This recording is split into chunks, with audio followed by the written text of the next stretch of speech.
It's Thursday, January 11th. I'm Scott. And I'm Rim. And this is Geeknights.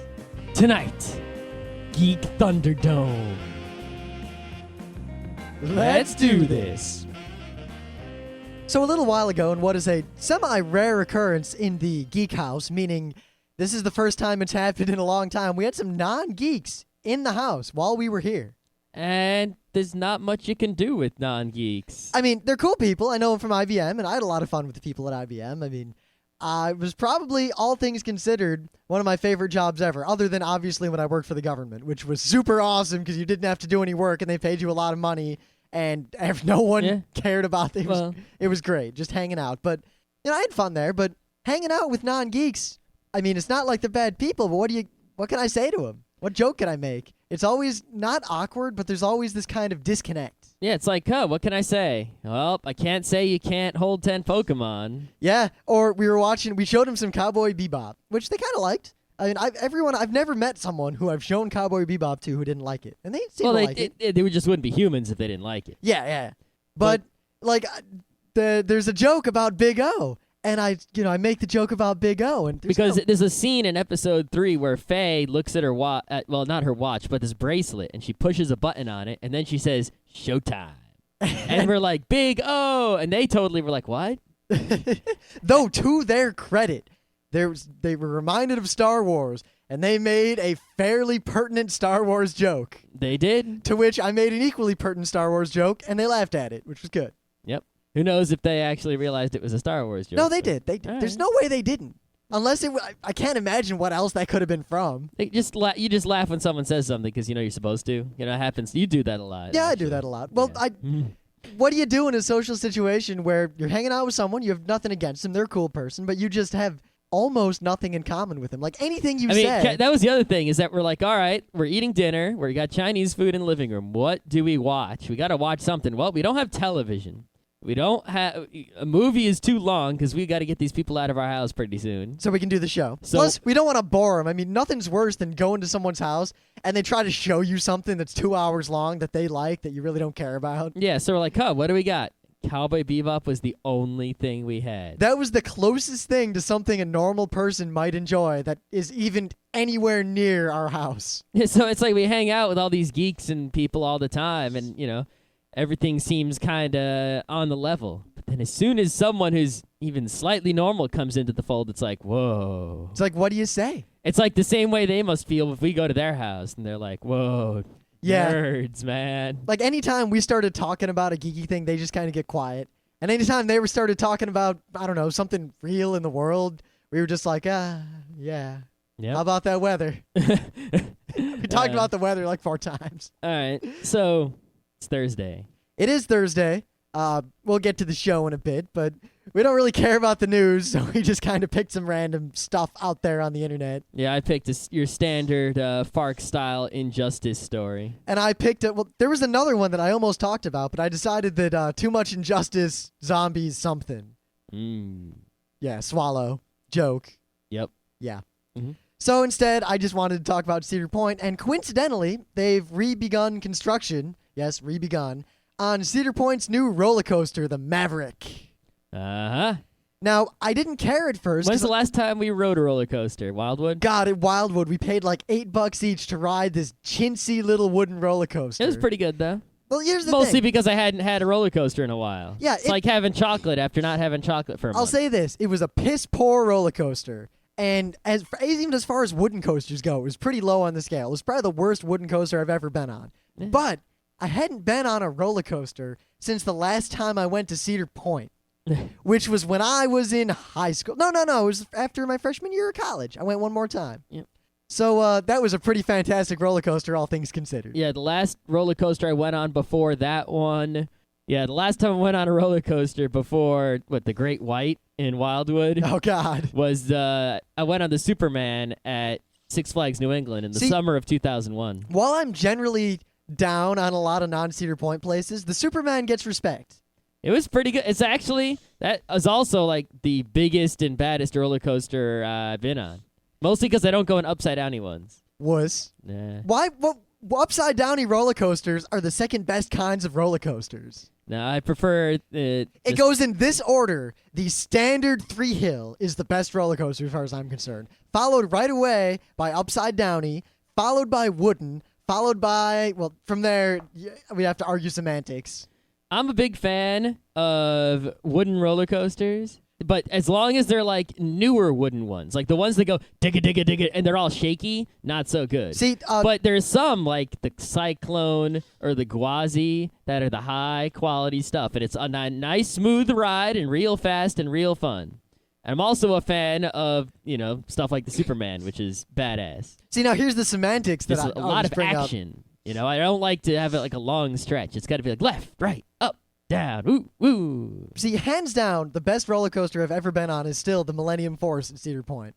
Mm-hmm. That's a pretty damn fantastic roller coaster. It might be. It's my style, too. It goes it up. Is. It's not upside down. Doesn't go upside down. It's real fast. It's super fast. There's a lot of up and down, a lot of left and right, some tunnels. A gigantic hill that's just... Oh, God. You can see Canada from that hill. Yeah. Well, really? it's pretty close to Canada. No, it's not. It's not like a... No. Well, it would be one thing if the roller coaster was in Louisiana and you could see Canada. No, it's in northern Ohio. And but you can see Canada due to a technicality because there's this island. Yeah. Yeah. But, no, dude, I built this roller coaster in Baja California, and you could totally see Maine from there at the top. Right. So, fun fact for the day. Well, one, this roller coaster, to get back on topic, I was really unimpressed with it. And I thought, why is Cedar Point building this? Would Intamin even make a roller coaster this tiny? Because it's like 100 feet tall. Then I looked at it. I finally saw a picture of it. And basically, they took the second good part of the Millennium Force, which is going real fast, close to the ground, left and right, twisty. And they made a whole roller coaster like that with some magnetic launches in the middle, not just in the beginning. Oh, it's one of those, you're going, surprise, you're going faster. You're going real fast, real close to the ground on this one. I kind of wish someone would make a roller coaster where the whole thing was constantly accelerating you with magnetic force until the end. That'd be pretty cool, actually. You're just constantly going faster, even going uphill. Like you go down a hill, then you start going up, but you're going faster than you were going down. And then when you get to the top of that hill and go down, you're going even faster. It just gives to like 100 miles an hour. And you go, oh, God.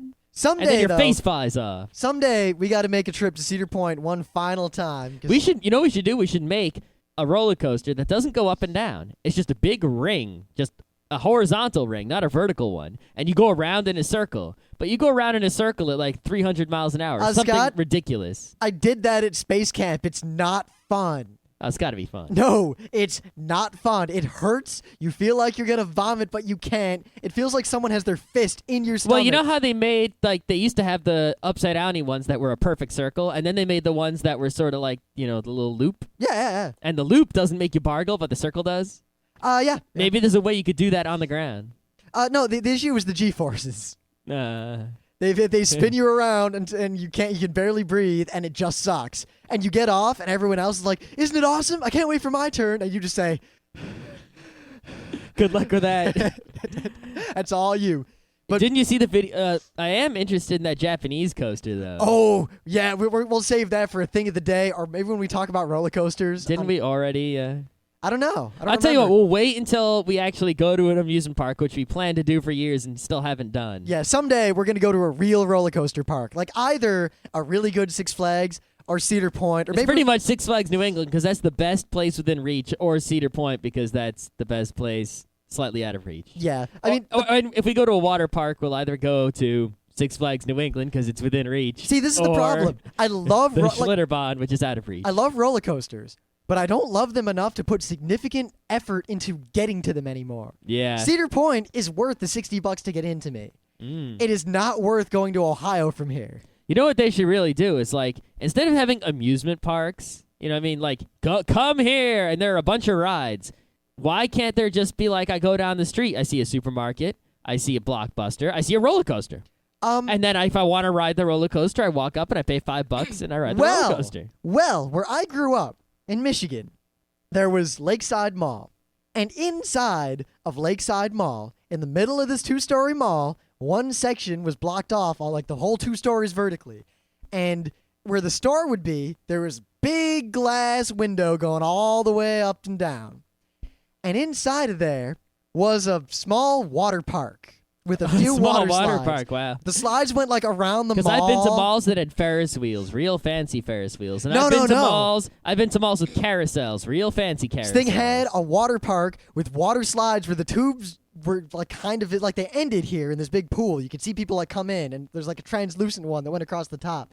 And they went around other parts of the mall, I guess in the back substructure or whatever. Dude, if I'm ever... See, that's one thing. They're building, like, bigger and bigger malls, trying to compete with the Mall of America. Like, they're doing something in Syracuse with a giant mall. And a lot of places are trying to build giant malls, right? None of these giant malls have a monorail. Monorail. Yeah, that's right. Okay. All right, so I got your standard story of modern injustice. Injustice, I know thee well. There is a substitute school teacher in Connecticut, probably near eastern Connecticut and near Norwich, because the Norwich newspaper is reporting on it, right? Now, this teacher has been found guilty of exposing children to porn. They are going to be sentenced. The maximum sentence is 40 years in prison, but they probably won't get the maximum sentence. Anyway, the defense says it was a case of spyware on the school machine, that the teacher didn't, like, open some porn and show it to kids. Like, hey, kids, check this out. That she was just using a computer, and there was a bunch of pop-ups that happened to have porn, and kids saw it.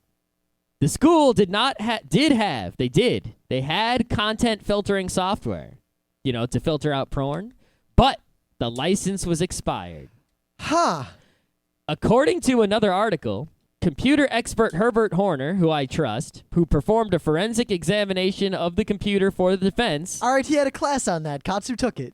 ...said Amaro is the guilty person, may have been redirected to the sexually oriented sites through a hairstyling site accessed from the computer. He said the site allowed spyware to be downloaded onto the computer, which allowed the pop-ups.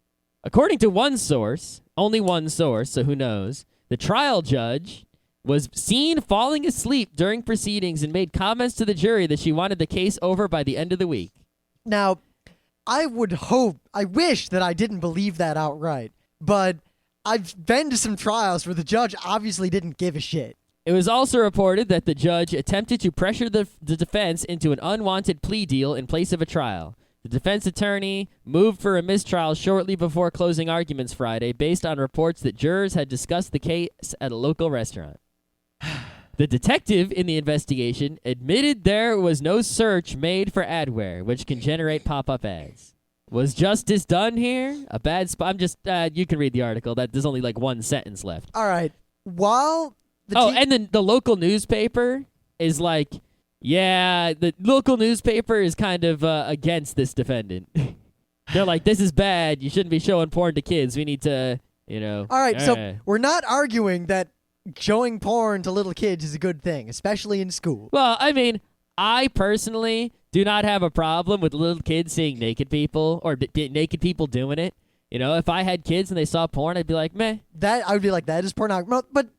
But at the same time, it's a public school. In a public school, you cannot show kids porn. That's not cool. It's obvious why it's not cool. Now, it seems like this whole issue comes down to the fact that not a single person involved, from the defendant to the school to the judge to the jury to the prosecutor to anyone, knows a single good goddamn thing about technology. The only person who seems to understand about technology is this computer expert Herbert Horner, who performed a forensic examination for the defense.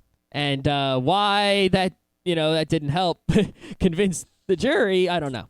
See, this is part of the reason why more and more I want to go into law school. Since I already have a degree in IT, I'd be that lawyer who knows about tech and could explain it to people in ways they could understand. Yeah, see, now, here, I think the problem when I look at this big picture here is, first of all, the judge, I don't know if I should trust that one source with the reporting on the judge. There's a story about a judge falling asleep in trial or, like, saying something like, let's just fry this guy and go home, like, every week. Yeah, so I'm willing to believe it, but I can't just believe it right out without some more evidence. However, I'm pretty sure that the problem here was the jury just not understanding, because the jury says, well, this person had porn on the screen.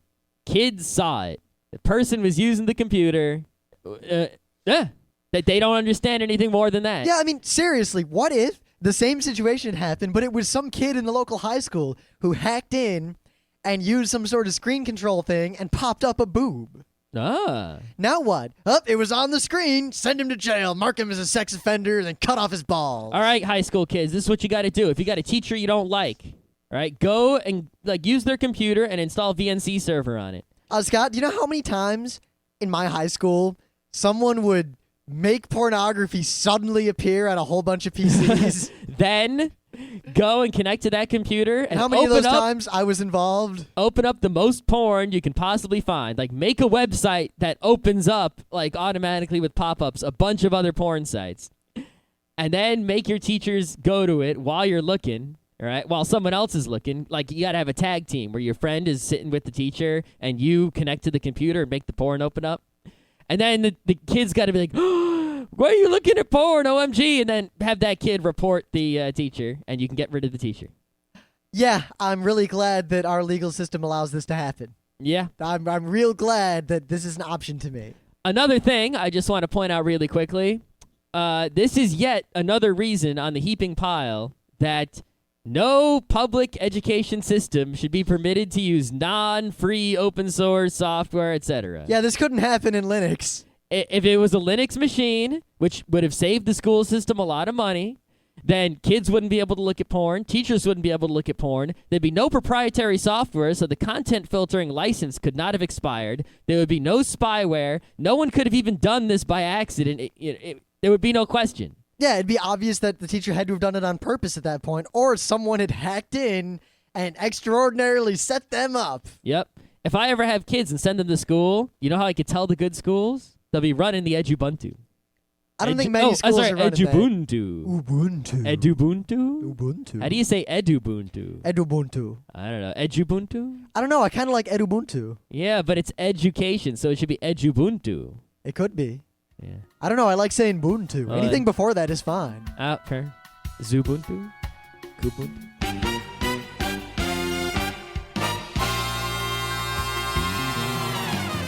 Things of the day. So we've linked to various owned videos over the year and change. Can never get enough. Didn't we link to the owned compilation at one point? We did, and that was had the every end. decent owned video we've ever seen. Like, we decided at that point that we never needed to link to one again. That was it. That was the most owned you could ever see without, I don't know, crying or killing yourself. I'm surprised I'm still here. So, then we were joking about, because we saw this video a while ago of a guy, it looked like an owned video. Like, this guy was going to get creamed by a car. And through some crazy miracle, he totally survives without a scratch. Like, he's just fine. And then, one time we saw this video of this kid on a skateboard, and he's about to get hit by a bus, and he totally pulls it off and doesn't die. And he's just fine, and he has this look on his face of, oh shit, whoa. So we joked about, hey, wouldn't it be great if someone made an anti-owned video of a bunch of people who almost get owned but totally get away with it, and everything's just happy and awesome? Someone made that. They did, and I like how I've seen some of these videos before, but not all of them. But I'd like to point out that half of them involve World Rally cars.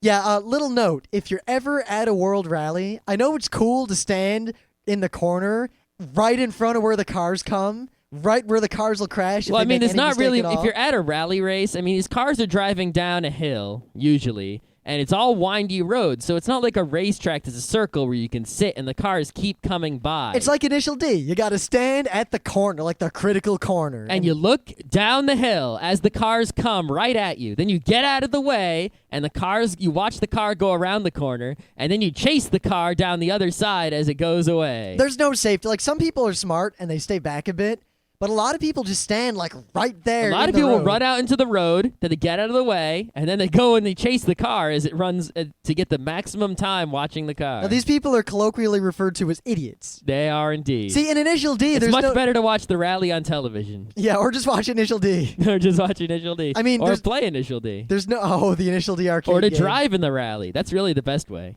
We got to talk about the Initial D arcade game someday. Okay. Because that was great. Okay, anyway. So, all these people totally don't get owned. And it's really amazing because every time you think, wow, that guy's about to die, and then something crazy happens and he's totally okay. It's anti-snuff videos. The FNUS? NUS? Funs? Well, they call it luck people. Yeah. Crab people. Crab people. Look like luck. Talk like... Look like owned. Talk like not owned. All right. So, I'm pretty sure most people who would listen to Geek Nights are aware of the concept of hot linking. But because I'm not 100% sure that everyone is aware, I'm going to explain it to you very quickly. Let's do Dave and Joel style. Do a little role play. I'll be the webmaster and you be the punk kid. Well, no, okay. So, What? I'm just going to explain it quickly. Okay. So you got a web page, right? Don't want to LARP it. And when you go to a web page, it sends you some HTMLs. And in those HTMLs are some lines that say, hey, go get this picture, go get this GIF from that website, and get this JPEG from that website. And then it will get those JPEGs. Your web browser will see that, get the JPEGs and the GIFs and maybe the ping pictures, grab them from those other websites, and then load them on the page. Now, usually what you do is you put your HTMLs on your web server, and you put your pictures on your web server. Then, everything that when someone visits your website, everything they need to see comes from your web server with the bandwidth that you are paying for. Now, some people do things like you'll have a website and say you have really, really high content, like crazy images. Maybe you'll have all the images hosted on another server you own somewhere. Mm-hmm. Stuff like that. Yeah. They can point anywhere. Yep. So what happens is, let's say I've got a website, and on the website I've got a picture of a cute kitten. A cute kitten. Someone else makes a website. They just want to make a website, and they decide that they want a picture of a cute kitten on their website. Now, what they should do is they should go to my website, get the picture of the cute kitten, put it on their web server, and then make a web page that way. They could. There's no technological thing stopping them from just having the picture from my website load on their web page. So whenever anyone visits their web page on their web server, that person ends up downloading a picture from my website using my bandwidth. And that's generally not cool. Now, there are a lot of stories on the web this week about people who would do the thing that most people do, and that's if someone tries to hotlink an image from your web server, which they shouldn't do, you replace it with goatsy or porn or something that says, "Pun, I'm a thief, blah, blah, blah, blah, blah," etc. to make those people look bad. Because, so let's say someone links to your picture of a cute kitten on their website, then they go and look at their website, and all of a sudden, it's goatsy. Awesome. Now, my thing of the day is a screenshot of a Gmail of a guy. And let me read just a little bit of this. Hello. I must say I'm quite upset. Oh, by the way, the punctuation and spelling and grammar is horrendous. I have been using images from your website on my website for a long time now, and suddenly they are gone, and I am concerned. I am using my website to build up my business, which is not easy, and you changed the location or deleted them or something.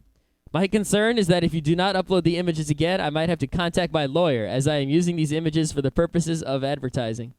And this sudden change without warning means I have to find where you have moved them to and get them working again. Would you do such a thing? I am an honest businessman, and small business like mine never get respect. I hope you realize it took me a long time to find images I liked. Now I have to find your images again. Please put them back right away. I don't think you want me to call my lawyer about this. Please contact... I just read the whole email. Oh, well.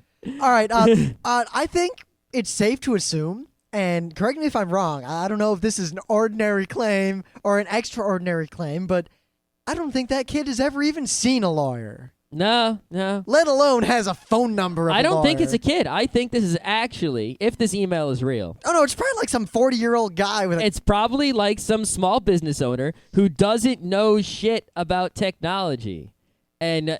if people in this world are illiterate, like they can't read or write, we don't give them jobs. They don't run businesses. They're basically like second-class citizens, but they did it to themselves, so it's fair. You know what I mean? You can't do much if you can't read or write. Yeah, if I'm going to hire someone, I don't care how cool they are. If they can't read, there's no job I could have them do other than possibly cleaning the bathroom. Right. So it's come to the point... No, because he couldn't read the cleaner instructions. It's come to the point where technological literacy is just as important as plain old reading and writing literacy. If you don't know how to use computers, if you're so stupid that you would write this email, you are no better than someone who cannot read or write as far as I am concerned in this modern society. Now, it's not quite at that point yet, I don't think. It's getting there. In 10 years, someone who can't use a computer or doesn't understand at least the bare basics of basic, simple internet concepts and computer concepts, is not going to get very far in anything. No, and the problem is Well, I mean, even now, I couldn't imagine. I wouldn't hire someone for anything I did who couldn't use a computer. Nope, not at all. Of course, I also wouldn't hire anyone who couldn't type properly. That's also true. Yeah, if someone sent me something with this grammar and spelling, there's no way they'd be hired, ever. Even for, like, the lowliest job, like crap secretary. No way. Well, especially secretaries, since their primary job is to write things for you. Well, I know. But anyway, this is just hilarious. Besides, what if their job was to make typos? What if you were hiring them to write poorly, and you needed that poor writing output as fast as possible? Then I would know to go and hire this guy. He looks like he could use a job, because there's no way his small business is doing very well. So, I'm kind of excited about what we're going to do in a moment on the show. Really? And I believe I'll let Scott introduce it, because he's the one who came up with the thing, the way we are going to handle this. All right, well, we were going to do, first, we were thinking everyone wants the zombie episode. But no. But we're not going to do the zombie episode. You'll get the zombie episode when you least expect it. Yeah, someone else made a suggestion that we should do, like, what if we had a time machine? Well, that's the crab people idea. Yeah, that's the crab people idea. I was like, I don't know if we want to talk about what if we had a time machine. But what if? Yeah. But what if? That's pretty popular. Nothing gets geekier than going what if. Yeah, I mean, remember all those X-Men what if comics? Like, what if the X-Men were all vampires? Yeah. Well, it was Marvel what if, actually. Whatever. Like, what if Spider-Man was gay? Wait, he is. Oh, no, wait. No, he just makes you gay with his dance. Yeah, he's not gay. He just dances in a gay way. That's right. So, I was thinking about that for a while. I was like, what if what? What if we had $1 million? No, it's not such a good episode. What if there was a draft? And no one wants to hear our plans to go to Canada. Then I thought of the geekiest, nerdiest thing ever. What do geeks and nerds always discuss? Goku could totally beat up the Hulk. Yeah, what if so-and-so fought so-and-so? And then I remembered something else. In some forums I frequent, they have Thunderdome, where what they do is they pick someone, and then they say, all right, we're going to have, I don't know, the Hulk fight Superman. Optimus Prime. Ooh, Optimus Prime's good. Yeah. The Hulk totally wins, but... Yeah.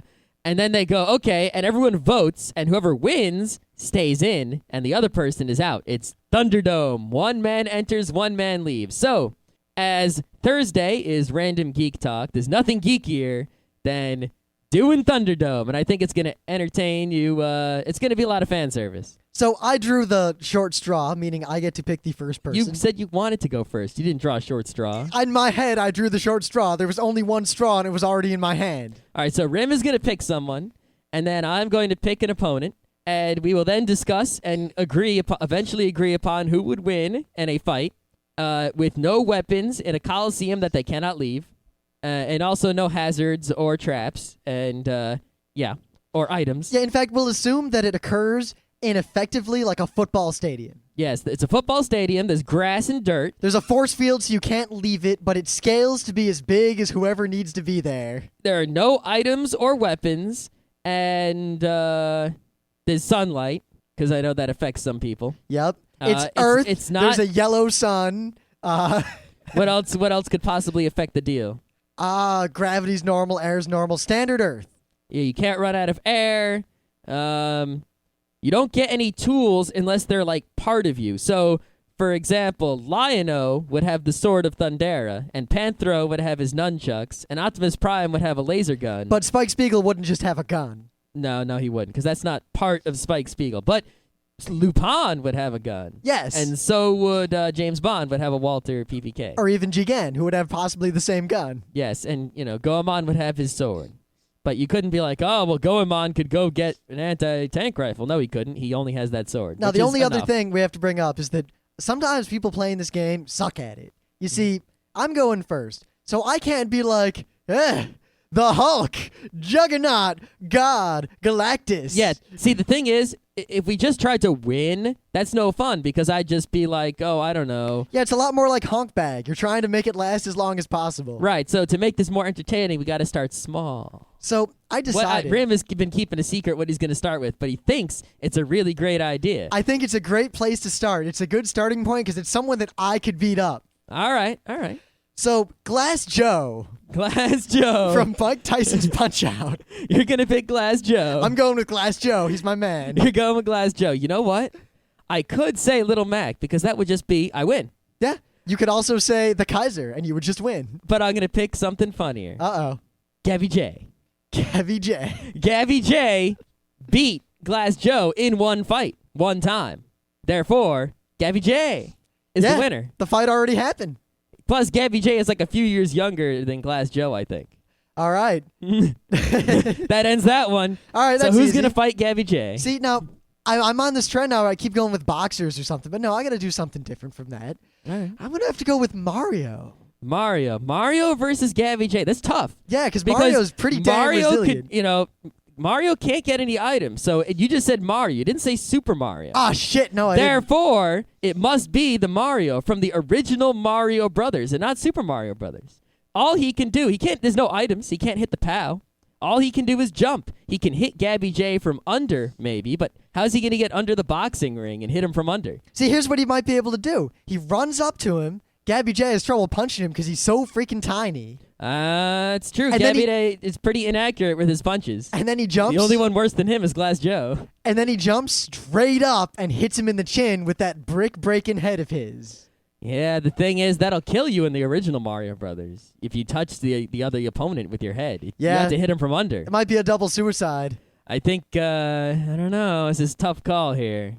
I'm leaning a little bit towards Gabby J. Yeah, I think Mario's going to die. So you're going to have to come back with Super Mario. I'm going to let him die and come back with Super Mario from Super Mario Brothers 1 with a fire flower power. Oh, well. So he just stands at the other side. He just shoots fireballs at Gabby J and he has no chance. Gabby J turns into, I don't know, a Goomba. All right. Black and white. So Gabby J is down because he got hit with the fireballs, and I caught Rim on a technicality. 1 point for Scott. Yeah, 1 point for Scott, indeed. 1 point for Scott. So I could pick someone else in the Mario universe like Koopa, but no one can beat Mario with firepower because firepower beats everything in the Mario universe. So cheap. Well, except the hammer suit.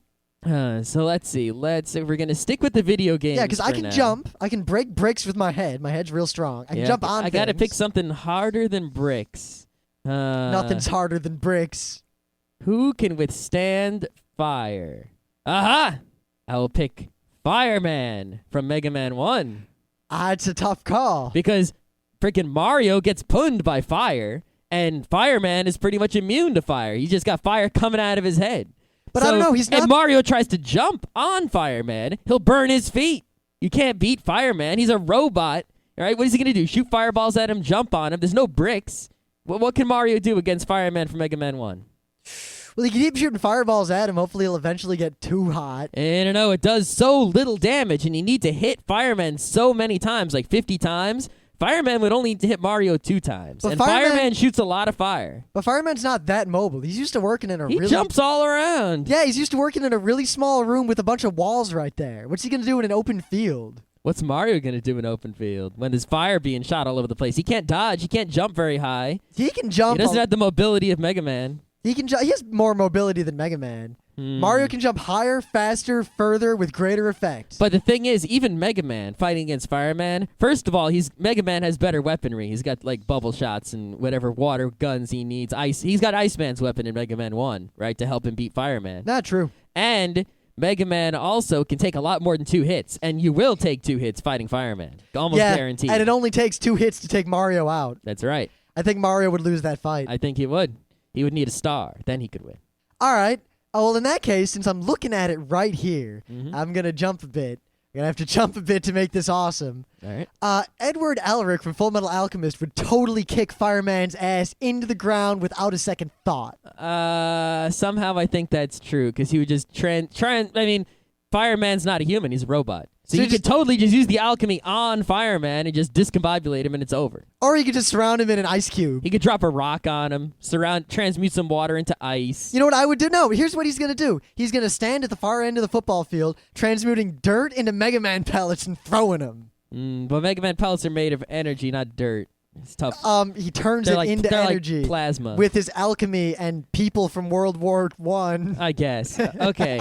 So who can beat Edward Elric? I might have to try a few that can't beat him because he's pretty powerful, and I don't just want to jump way up to someone I know can beat him guaranteed. Plus, I got a fetish sitting right here. I got a little Edward Elric. Yeah. I'm holding him. He's got his little knife thing. And his hair's kind of discolored. It turned green. I don't know why. I could go back to video games, but I think I'm going to try something else. We got to hurry this on. We do have to hurry this up. All right. M. Bison. Oh, now this one will take some debate. This one will take some debate. On one hand, we have M. Bison, a trained fighter with the cheapest freaking move in any fighting game ever. Yeah, I mean, even if Elric can do some transmuting, right? And he can do it pretty fast without having to draw symbols and whatever. M. Bison can just get, like, psychokinetic energy out of nowhere all the time and fly back and forth real fast before Ed has even a chance to do anything. No, I mean, watch the anime. Ed can totally just transmute things like that without a second thought. Doesn't need circles or anything. Yeah, but think about this. Remember in Street Fighter 2, the bonus stage? Even if it's a big metal car, M. Bison can punch the car into smithereens. What's he going to do? You know what? Ed could also punch the car into smithereens with a giant rock fist. It's a tough call, indeed. Also, you've got two equal fighters, roughly. I submit one of to them you- with alchemy powers and one with psychokinetic powers. I submit to you that M. Bison is no more tough than King Bradley. Ooh. In fact, I think they fight in a very similar fashion. I do think they do as well. Because Only they're very King similar Bradley people. has swords, which give. Actually, King Bradley would have an advantage over M. Bison with his swords. Yeah, but then again, M. Bison has his cheap moves. Well, you know what? Let's look at it this way, right? Can Ed beat Al? We got to use a third. We got to make a triangle when you have a problem like this. I don't think Ed and Al can beat each other. I think they fight to a dead standstill when they actually fight. Well, could M. Bison beat Al? I don't know. See, he might be able to beat I don't Al. think he could because M. Bison can only really hurt you if you're a squishy human. If you tried to just, he could punch a car to smithereens. Are you kidding? But, crap. Al's armor breaks all the time. Yeah, You just maybe punch right through it. So maybe M. Bison could beat Al pretty easily. But I think that's only because Al is kind of weak against straight-up physical attacks of that nature. Meanwhile, Ed is just super badass. I mean, look at how many people's asses he kicks throughout that show. Not even counting the movie. Yeah. How many homunculi does he fight? I don't think M. Bison can beat him. Plus, when you're actually... You know what? I think I'm going to have to concede that M. Bison would lose because if you look at some other guys in Street Fighter, people that would definitely lose to Ed, like, I don't know, Chun-Li God. or Dalsim, E-Honda. those people can beat M. Bison if they're up to par. Because you can beat M. Bison in Street Fighter 2 with any of the characters if you're good enough. And so, yeah. All right, so Ed would beat M. Bison. Yes, he would. Oh, Hands down. All right, let's go back. Let's go back a bit. Let's pick. I think Edward Elric is a consummate badass, and unless you move into giant robot territory, I think you're going to have some trouble here. All right, I'm going to try one more outside of giant robot territory. All right. I'm going to go for Light with his Death Note. He'll just write down Ed's name at the end. Ooh, but do they know who they're fighting? Does he know his name? He's the famous Full Metal Alchemist Edward Elric. Everyone knows who he is. We didn't set the parameters. I mean, first And he off, doesn't know what he looked like, but as soon as he sees him, when they're in an arena, remember? He would just see him right there. He knows what he looks like. He knows who it is. Writes him down in a little book. Game over. Yeah, here's the problem, though. We didn't set... I mean, what if these people are just transported suddenly into the arena to fight, and they don't know who they're going to fight? So it comes down to if he knows his name or not. If Light knows his name, it's over, because Ed can't react fast enough. But if he doesn't know his name, he's dicked, unless he trades the eyes with Ryuk. Okay, so he's not going to trade the eyes. We know that. Yeah. So the only question here, right, is Light smart enough to trick Ed into telling him his name? And Ed isn't even cautious about that. He doesn't know Death Notes or anything, right? All right, I have to concede now, because here's exactly what would happen. Light would be standing there. Ed would be standing there. Ed doesn't just attack people with a sucker punch. Ed, they always talk in the anime, like, well, blah, blah, blah, blah, blah, blah, blah, blah, blah. And Light, you know that motherfucker likes to talk and tell everyone his evil plan before he enacts it. So they'll be standing there, and Light will be smart. He'll realize he doesn't know this guy's name.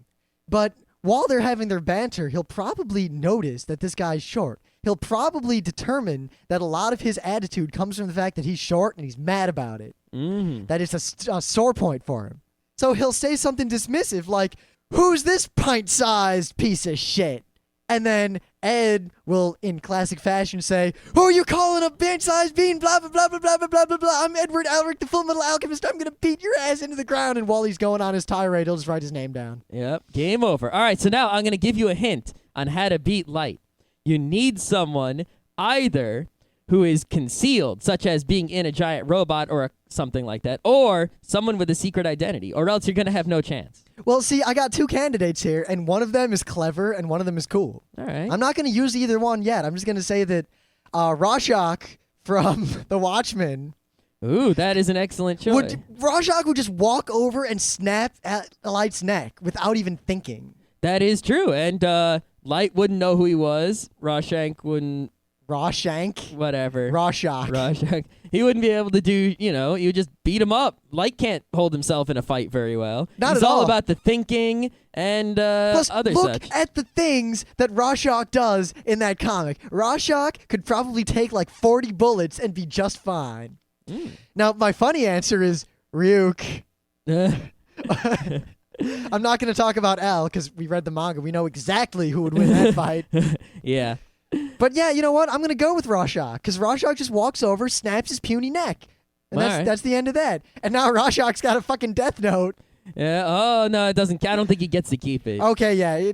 It doesn't work. Bodies disappear. It's like Doom. Yeah, he only gets the stuff that he comes with. Well, no, in Doom, bodies didn't disappear. It's like early Counter-Strike. No, the corpses are there, but all the items go away. Because no one has the, they don't have inventory. We don't want to leave the corpses there because that won't end well. Ah, true. Some people are made of metal, and that wouldn't work well. Yeah, or some people are swarms of things, or some people are made out of poison. All right, well, Rorschach's not going to be too easy to get rid of because he's just a man, and I just need someone stronger than he is. Yeah, he is a pretty strong man, though. Yeah, I mean, the only person who really could fight him well on an even footing was, I don't know, Dr. Manhattan. Squish him. We're not going to go that big yet. Yeah. We're not going to go that big yet. Or actually, Ozymandias held him off in a fight. Remember he tries to stab him with that fork, and Ozymandias just, punks him. All right, let's see. Who am I going to pick? Rorschach's real strong. Remember when he killed that guy in the prison? He's locked in the room. The guy's coming to kill him. He's just sitting there like, you're going to die. I'm going to walk over there and kill you. And the guy's like, you're not going to do that. And then he does it, just like Dr. McNinja's dad. Yep. Oh, shit. Yeah. What if it was Dr. McNinja's dad versus Rorschach? Oh, maybe I'll bring Dr. McNinja in later. But right now, I'm going to bring in Panthro from the Thundercats, who I mentioned before, he's real strong, and he's got nunchucks, and he could just beat the shit out of Rorschach in a straight fight. Rorschach. In a straight fight, and not a goddamn thing he could do about it. Huh. I think in the end, Rorschach would lose because he is just a human. And Panthro is a real fast. He's a cat person. Yeah, he's a furry. Panthro. I was thinking about using Mike Tyson, but I didn't want to go back to boxing. But Panthro could probably beat Mike Tyson when you really think about it. Yeah, and he's got nunchucks with cat claws on them. However, someone very similar to Panthro is Jet from Cowboy Bebop. Ooh, they are similar. And I think Jet and Panthro would be a knockdown, drag-em-out fight, the likes of which we've only seen in They Live.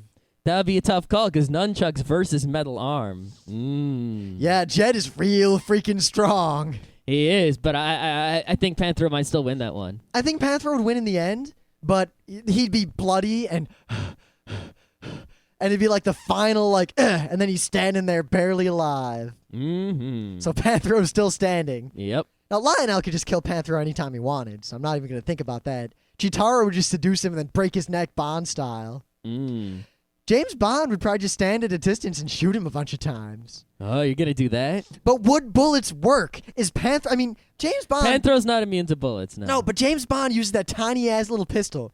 Those bullets probably wouldn't take Panthro down. That is right. I have seen Panthro block projectiles by swinging his nunchucks very quickly in a Michelangelo fashion. Yeah, it's unless I use one of the James Bonds that has a rocket launcher, he pretty much just has that little pistol. Yep. Panthro's tough to beat. He is tough to beat. You're going to have to start getting more superhuman here. Yeah, you know who could beat Panthro? Who? Real easily, though? Oh, there's a lot of options here. I think Von Fonel, even without his Guymalef. Oh, I don't know who that is. From Escaflowne. The secondary main character. Yeah. Von. All right, okay. With the sword. The Fonel confused me. Von Fonel. Yeah, the main guy with the red shirt and the, yeah. How could you, Escaflowne is like one of the best anime I just don't ever remember made. that the last name threw me off. You just said Von, I'd be like, oh, Von from Escaflowne, right. Von Fonel. But you said Fonel. I was like, Von Fonel. You know what? It was like, I was thinking of his one word, like Von Fonel. I was like, what the fuck? See, I learned from Initial D that if you say someone's whole name. See, Von.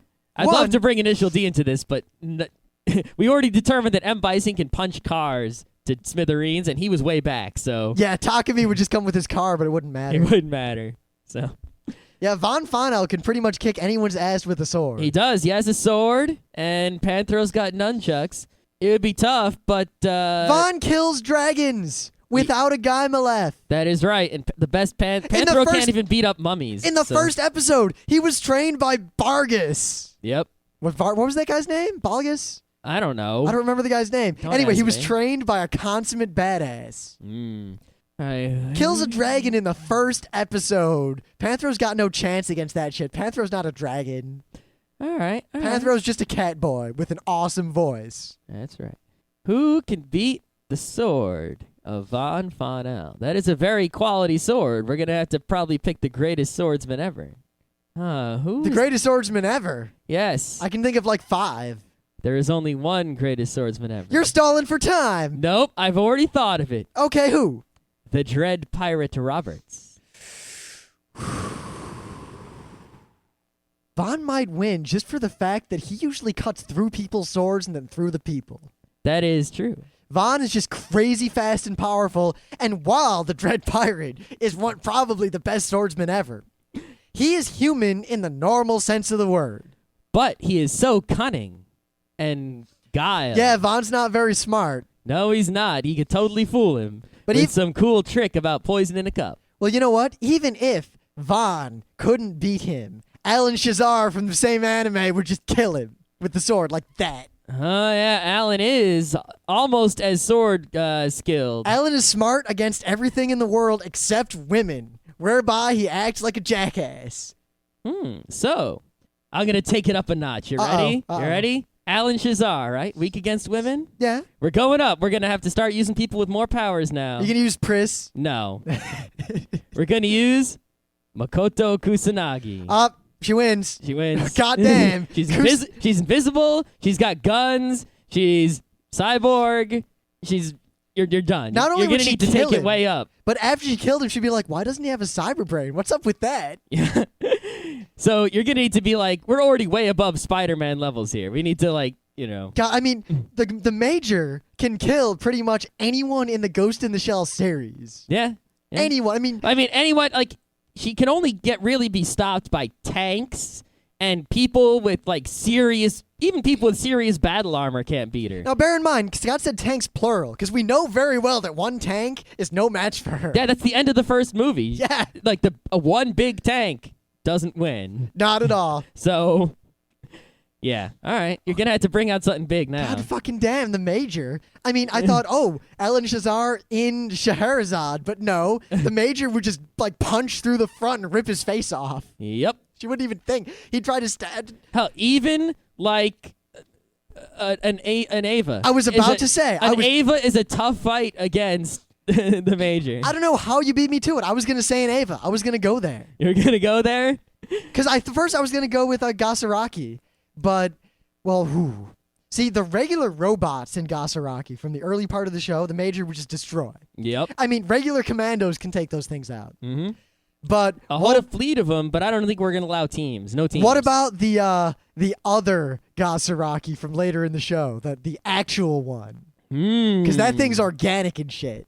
It is organic and shit. And while she'd probably tear it up, it might get her. But here's the thing. Even if she beat it, it would be that situation where she beats it, but all that's left to her is like a torso and an arm and part of her head. Yeah, who are we going to count as the winner in that case, though? I don't know, so I'm going to go with the Ava because it's a more interesting argument. All right. I also don't want to accidentally ruin Gasaraki. Yes, well, here's the thing with the Ava, right?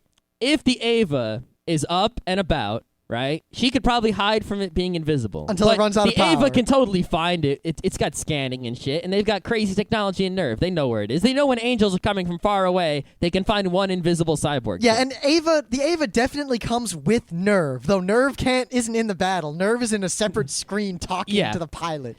I think it comes down to who the pilot is. No, it doesn't. It has nothing to do with it. And no, because if it's Shinji, she just Ava show is so powerful with its giant guns that if it shot her and hit, it would just win. However, Ava's only last for a few minutes. Could she avoid it until the power ran out? Or if the power were plugged in, which could be feasible because the power's everywhere in Tokyo 3. But we're not in Tokyo 3. We're in a sealed, force-fielded Coliseum. Even if the power were there, here's my worry. while they're fighting, she would like jump onto its leg and somehow get up there and mess up that power cable. Yeah, she would get inside of it and shit, ripping stuff apart. See, though, I don't know if she could because it's basically God. Kind of. Yeah, it's part of God. It's a piece of God. It's also Shinji's mom. See, here's the thing. If it's Shinji, the Ava loses because she'll flash a boob. Shinji will freak out. The Ava will just sit there, and then she wins. All right, so pick which Ava it's going to be. All right, it's Asuka in the movie where she's all pissed off. All right, but... all right, so wait. Or you know what? You want to go all the way? It'll be one of those white things from the end. All right, one of those white It'll things. be Ava Series with its giant sword that's also the Spear of Longinus. Well, those don't run out of power. She's fighting against what is effectively a tiny deity. Well, seeing as those don't run out of electricity, she's got no chance pretty much. I mean, she could avoid it for a while, maybe do some damage to it, but eventually it's just gonna I'll give her credit. It's gonna squish her under its boot. She would hold out for a while. I mean, I've seen her fight some pretty dangerous things, but those Ava series from the end, aside from being tiny deities, if you put one through a meat grinder, it comes back in like 20 minutes. So I know. I think we're scaling up a bit too fast because we're running out of time. So we are running out of time. We've been talking about this for almost a half hour. All right, let's see. Then I got to go way big. You ready? All right. I'm gonna go for. I got Ava series here. I'm gonna go for.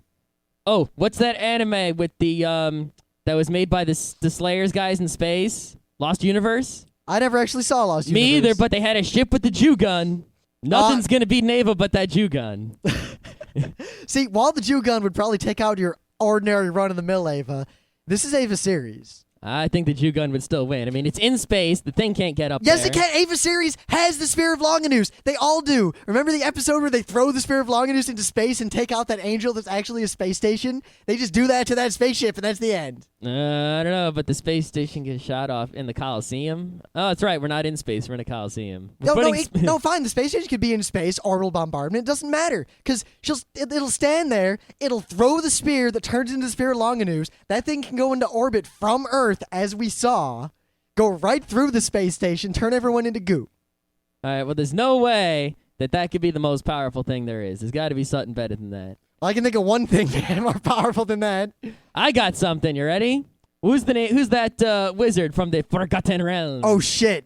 What's his name? Elminster. Elminster? We'll go with him. Because he'll just cast Hold Monster. Hold Monster wouldn't work, because you know that the Ava has one fuck of a saving throw. It does not matter. He's, like level 20 bajillions.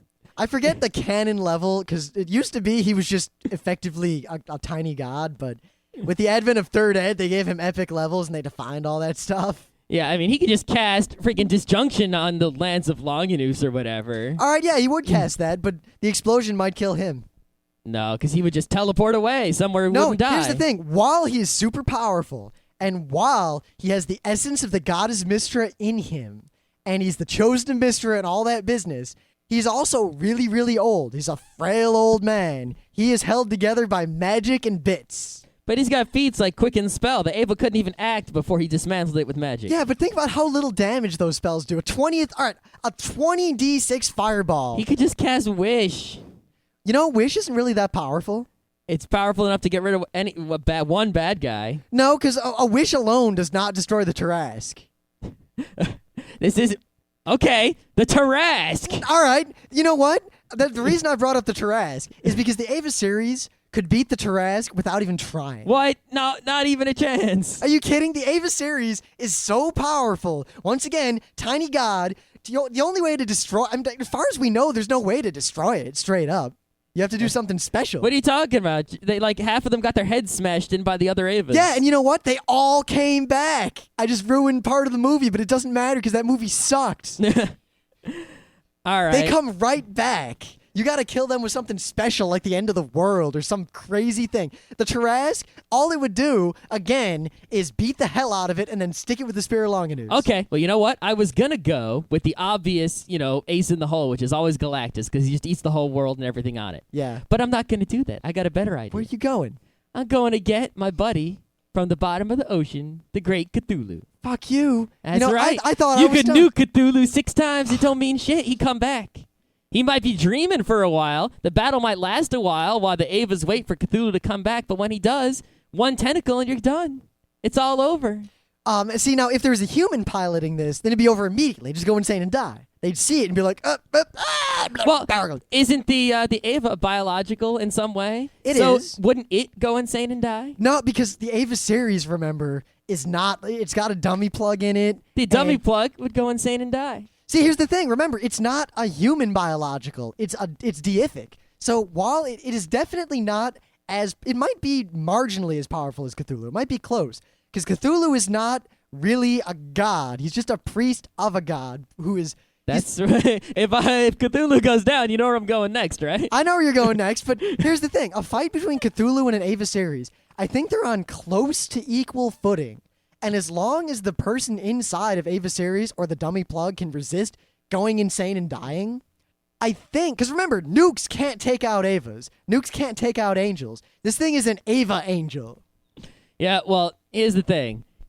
Cthulhu can't really be destroyed. He'll keep coming back, and every time he comes back, he'll do a little more damage to that Ava. But I think even if the Ava takes out Cthulhu, eventually it'll run down. But I think this thing will keep coming back too, because the thing is, the only reason Cthulhu keeps coming back is because nothing conceived by man can destroy Cthulhu. We can't fathom what would destroy Cthulhu. It's like an ant, and it bites me on the toe, and I go, "Stupid ant, I'll be back," and then I step on the ant. That's what Cthulhu thinks. I can't accept that Cthulhu would lose to your Ava series. There's no way. I don't know if it would lose. I think it would be like two minor gods fighting, and while the Ava series might lose eventually...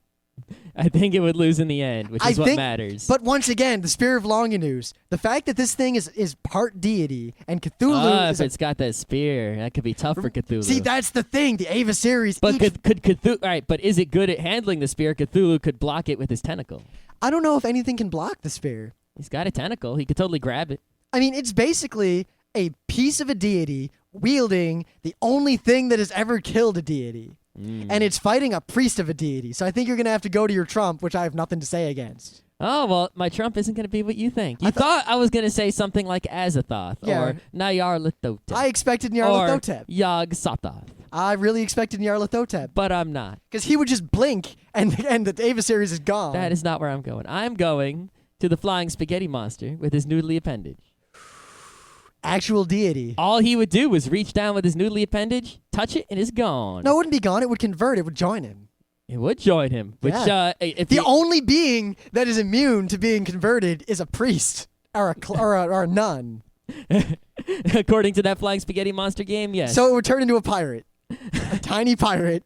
That is right. So, what see, in all the universe can beat the flying spaghetti monster? All right, so now we're asking what can beat a god in a world of... Well, he's not. He's a flying spaghetti monster with noodly appendages. I have a funny answer to what can beat him, but I want to see if you can... Well, that would be an Italian chef or... Yes.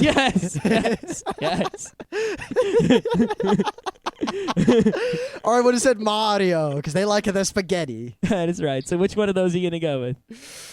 See, I'm going to go with the more fun route, where the only reason it beats Ava series is because Ava series is a piece of a god. Cthulhu's a priest. Ava series is like an angel. It's a minor deific being. FSM is effectively a god. So the only thing that could beat the FSM is a more powerful god.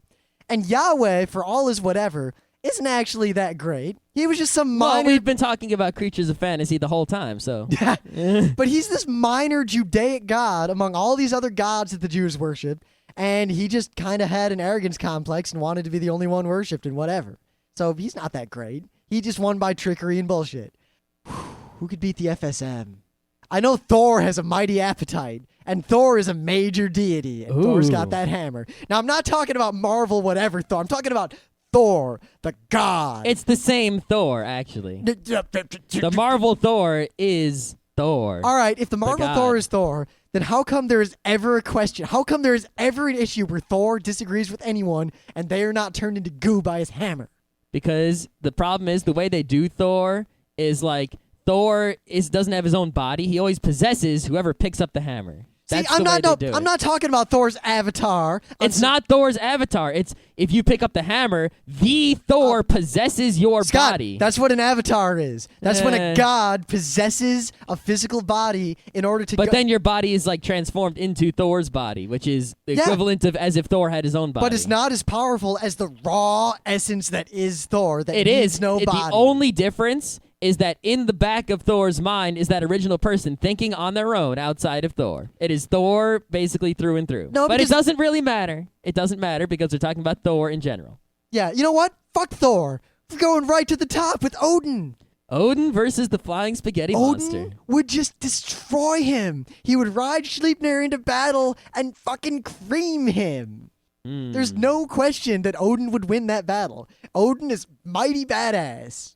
Odin is a mighty badass. Of course, the problem is, if you know anything about Norse mythology, you know exactly what can kill Odin. But I don't want to go that obvious route. Do you even know? Who kills Odin in Ragnarok? Loki? Guessing. All right, so who do you think who are you going to have beat Odin? Well, Odin was in charge of an entire pantheon of gods. Yeah, one of the best pantheons. And he had a raven, and he was missing an eyeball. Well, he had two ravens. Ah, yeah. Hugin and Munin, thought and memory. That's right. And the ravens are there. Yep. And he's Odin. He's probably got like 1,000 axes on him. Well, He's riding a horse with a bunch of I legs. think I'm going to try a horizontal move. I'm not going to try to go up or down. Are you going to say Poseidon? No, I'm going to say Zeus. All right. Because Zeus is about equal in the power levels, in charge of a pantheon, but he doesn't swing axes. He throws lightning bolts. So, what you going to do? I think He could just stay in his cloud up in the sky throwing his lightning bolts, and Odin would be like, fuck. See, here's the thing. The gods are spawned by the beliefs of their believers. So, and since we're talking about the leaders of the pantheons, which are effectively equal, what this comes down to is which civilization and culture is more purely badass, the Greeks or the Norse? That is what this has come down to. And I submit the Norse. As much as I love the Greeks got their asses kicked by the Romans. They got their asses kicked by everyone. They kicked each other's asses. Granted, I don't know. the Norse were just consummate badasses. They were badasses, but they also got punned by the wussy English. Yeah. While the Greeks, while they were maybe punned by the Romans, they were still around, and Byzantine was mostly Greek, as you know, Mr. Byzantine Emperor. Yeah, but it wasn't Greek like that. I mean, here's the still problem. Greek. There's a lot of different kinds of Greeks, and by then it was Greek Christian, which is a totally different breed of Greek. It was a different breed of We're Greek. talking about like pre-Hellenistic Greeks. Very tough. call. Dorians and shit, Illyrian and all that. Yeah. So Greeks or Vikings? Greeks? Like I like Vikings. Well, I don't want to say more. just Viking. I'm going to go with Norsemen in general because they weren't all Vikings.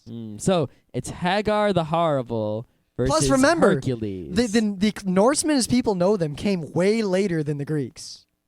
So they had the advantage of better equipment in some cases. But they were also more barbaric. True. I don't know. We might have to flip a coin. See, the problem is I'm arguing mostly from the fact that I really like the Norse and I think they're cool. Yeah. And you're arguing from the fact that Zeus is awesome. Zeus is awesome. Definitely more awesome than Odin. Yeah, I'm surprised you didn't say Poseidon. You seem to always like Poseidon. I do, but See, I I just don't think a guy with water is going to beat a guy, He's also horses and like war, all this other stuff. Poseidon is really powerful. He is. But he's also also an ass. A jackass. That's why I like him so much. But I don't think he's going to beat Odin. I think it's going to take Zeus. See, I don't think the Greek pantheon could win. Because if it's between the leaders, if we bring in the whole pantheon, I mean, look at this. Ragnarok. The only thing that can beat the Norse pantheon is the Norse pantheon. So if an outsider comes in, see, the Greeks would fight with each other constantly. Athens and Sparta fought each other pretty much to destroy all of Greece. And just bullshit and infighting and whatever. And when enemies came from the outside, they'd squabble. When enemies come from the outside... The enemies don't come from the outside. The Vikings take it outside on their own. They are the enemies All from right, the outside. but if the Norse are about to have their Ragnarok, and then Zeus and his pissant army of Greek gods comes, like, we're going to start shit in your little pantheon, I think that the Giants and the Aesir and all of them, they're just going to come together, none of that Ragnarok stuff, and they're going to kick the Greek pantheon's ass. See, the only thing I can say is that, while Vikings were better than actual Romans in the real world, right? when you look at the mythology, the Greeks are much better at delegating powers to those below them. They had Hercules. They had. You mean Heracles? Yeah, they had Achilles. They had all sorts of bad guys too, like Medusas, and they had all kinds of Clash of the Titans shit going down. Yeah. Right? The Viking gods, they kept it all to themselves. They didn't give the Vikings shit. They didn't give them anything. They were just like, yeah, we're all powerful and you're Vikings. Yeah, but here's the thing. Every Norseman who died in battle was waiting in Valhalla. So when the Greeks come, how many Vikings do you think are standing there ready to fight along with the gods? Yeah, and all those Vikings in Valhalla are still sitting around bored waiting. And the Greeks are going, the Greeks are going, oh shit, the Romans. Oh shit, the Romans. All right, well, who did better in the Olympics, Greece or Norway? I don't know. Depends on when. I mean, in the old Olympics, well, I don't think the people from Norway were competing. I wonder why that is. Maybe they couldn't stand up. Why did this turn into Greek versus Norway? You know what we have concluded? Regardless of who would win, the Greek pantheon or the Norse pantheon, we know this. Odin and Zeus could beat Class Joe. They sure can.